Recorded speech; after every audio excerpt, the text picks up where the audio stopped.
అందరికీ నమస్కారం. శ్రీ అపరాజిత వంటిల్లు స్వాగతం. నేను మీ భవాని. ఈరోజు వీడియో శనగపప్పు, కరివేపాకు, జీలకర్ర చక్కగా పోసేసి కరకరలాడి చక్కలు చేయబోతున్నాను. ఇవి చాలా బాగుంటాయి, చాలా రుచిగా కూడా ఉంటాయి అన్నమాట. దసరా పండుగ వస్తుంది, దీపావళి వస్తుంది. ఏ పండుగ అయినా సరే చక్కగా చక్కలు చేసుకోవచ్చు. మనకి ఎప్పుడైనా తినాలనిపించినా, పిల్లల స్కూల్కైనా ఎలా అయినా సరే ఇవి చేసి డబ్బాల్లో పోసుకుంటే 20 రోజులు నిల్వ ఉంటాయి, చాలా బాగుంటాయి. ఒక మాట, మన ఛానల్ ఫస్ట్ టైం చూస్తున్నారా? సబ్స్క్రైబ్ చేయండి, లైక్ చేయండి, షేర్ చేయండి. నచ్చిందా వీడియో? కామెంట్ చెప్పండి. రండి ఇప్పుడు వీడియోలోకి వెళ్దాము. ఇవి మా పెరట్లో పందిరికి కాసిన బీరకాయలు అన్నమాట. ఇప్పుడు ఒక గిన్నె తీసుకుని మీకు కావాల్సినంత వరిపిండి, బియ్యపిండి తీసుకోండి. నేనైతే ఇక్కడ 2 గ్లాసులు బియ్యపిండి తీసుకున్నాను. ముందే జల్లించి పెట్టాను అన్నమాట. ఆ గిన్నెలో పిండి పోసుకున్నాక ఇప్పుడు ముందు శనగపప్పు వేస్తున్నా. 5 స్పూన్లు శనగపప్పుని 1 గంట ముందు నానపెట్టుకోండి. నేనైతే నానపెట్టాను. కరివేపాకు నల్ల లేత తీసుకోండి, చక్కలు చాలా బాగుంటాయి అట్ట వేసుకుంటే. 1 టీ స్పూన్కి జీలకర్ర వేయండి. మీకు సరిపోను ఉప్పు, కారం వేసుకోండి. ఇక్కడ కారం నేను పచ్చిమిరపకాయలు పేస్ట్ చేసి వేస్తున్నా. మీకు కావాలంటే ఎర్రకారం కూడా వేసుకోవచ్చు, మీకు నచ్చితే అదైనా వేసుకోండి. ఇవన్నీ వేసి ఒకసారి పిండిని కలుపుకోండి. తర్వాత పోసేద్దాము. పోసేస్తే చక్కలు చాలా రుచిగా ఉంటాయి అన్నమాట. లేదా ఆయిల్ అయినా వేసుకోవచ్చు, కానీ ఆయిల్ కంటే పోస మంచి రుచినిస్తాయి అన్నమాట చెక్కలు. అందుకని ఇలా చెక్కలు చేసుకోండి. పోసతో కరకరలాడుతూ చెక్కలు రుచిగా చాలా బాగుంటాయి. ఇక్కడ నేను 4 స్పూన్ల దాకా, అంటే తేలిగ్గా తీసుకుంటే 4 స్పూన్లు, అది నేను బాగా నిండా తీసుకున్నా కదా 2 స్పూన్లు వేసాను అనమాట. ఎన్నపూస చక్కగా సరిపోతుంది. ఇలా ఉప్పు సరిపోయిందేమో ఒకసారి చూసుకోండి, చాలకపోతే కొంచెం వేసుకోండి. ఇక్కడ నేను వేసాను అనమాట. ఇంకొంచెము ఉప్పు, కారం మీకు తగినట్టు వేసుకోండి. అవన్నీ వేసి కలిపినాక కొంచెం కొంచెం నీళ్లు పోసుకుంటూ పిండిని గట్టిగా కలపండి. పలసగా అసలు కలపొద్దు, చెక్కలు రావన్నమాట. అందుకని పిండిని గట్టిగా కలపండి. చూడండి ఇక్కడ పిండి ఎంత గట్టిగా ఉందో అంత గట్టిగా పిండిని కలుపుకోవాలి, పలసగా అసలు కలపొద్దు. ఇలా పిండి కలిపినాక 3-4 టీ స్పూన్లకి ఆయిల్ వేయండి. ఆ పిండికి మళ్ళీ కలిపి చక్కగా పక్కన పెట్టుకోండి. అప్పుడు ఉండలు చేసుకోవచ్చు. అదొకటి, నీళ్ళు ఎక్కువ పోసి పిండి పలసగా కలిపారనుకోండి, కాలేటప్పుడు కూడా చెక్క తొందరగా కాలదు, అది గట్టిగా ఉంటుంది, గుల్లదేలవ అన్నమాట చెక్కలు. అందుకని చక్కగా పిండిని ఇలా కలుపుకోండి. కలిపినాక ఎక్కువ పిండి కలిపితే మూత పెట్టి పక్కన పెట్టి కొంచెం కొంచెం పిండి తీసుకుని చక్కగా ఇలా ఉండలు చేసుకుని ముందు తర్వాత చెక్కలు నొక్కుకోవాలన్నమాట. ఇప్పుడు నేనైతే పెద్ద సైజు ఉండలు చేస్తున్నా, చెక్కలు కొంచెం పెద్దగా చేయడానికని. మీకు చిన్నవి కావాలనుకుంటే ఉండలని చిన్న సైజు చేసుకోండి, సరిపోతుంది అప్పుడు.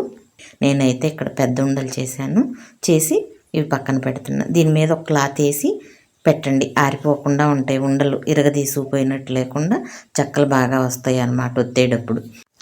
ఇక ఆ ప్లేట్ పక్కన పెట్టేసి ఇప్పుడు స్టవ్ వెలిగించి బాండీ పెట్టి ఆయిల్ పోయండి. పామాయిల్ పోసుకోండి. అప్పచ్చులు బాగుంటాయి అన్నమాట.